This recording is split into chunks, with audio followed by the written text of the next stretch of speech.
Darshan ಅವ್ರನ್ನೊಬ್ಬರನ್ನೇ focus ಮಾಡ್ತಾ ಇದಾರಲ್ವಾ? ನಾವು ಯೋಚನೆ ಮಾಡಿ, ಒಂದು ಸಲ ಯೋಚನೆ ಮಾಡಿ, ದರ್ಶನ್ ಅವರು ಒಬ್ಬರೇ ಆ ಕೇಸಲ್ಲಿಲ್ಲ, 19 ಜನ ಹುಡುಗರಿದ್ದಾರೆ, 19 ಜನ ಇದ್ದಾರೆ. ಅಂದ್ರೆ 19 ಜನಗಳು ಕೂಡ ಜೀವನನೂ ಅದರಲ್ಲಿದೆ. 19 ಜನದಲ್ಲಿ ಎಷ್ಟು ಜನ ಅಪರಾಧಿಗಳಿದ್ದಾರೆ, ಎಷ್ಟು ಜನ ನಿರಪರಾಧಿಗಳಿದ್ದಾರೆ, ಅದು ತಪ್ಪು ಮಾಡಿದಾರ, ತಪ್ಪು ಮಾಡಿಲ್ವಾ, ಅದು ಕೋರ್ಟ್ ತೀರ್ಮಾನ ಮಾಡುತ್ತೆ.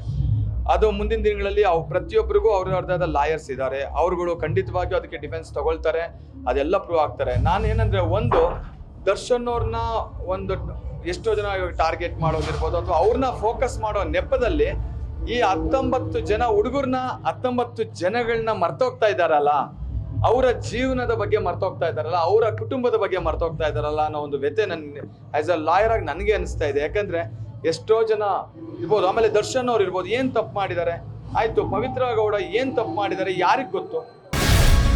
ಗ್ಯಾರಂಟಿ ನ್ಯೂಸ್, ಸುದ್ದಿ ಖಚಿತ, ನ್ಯಾಯ ನಿಶ್ಚಿತ.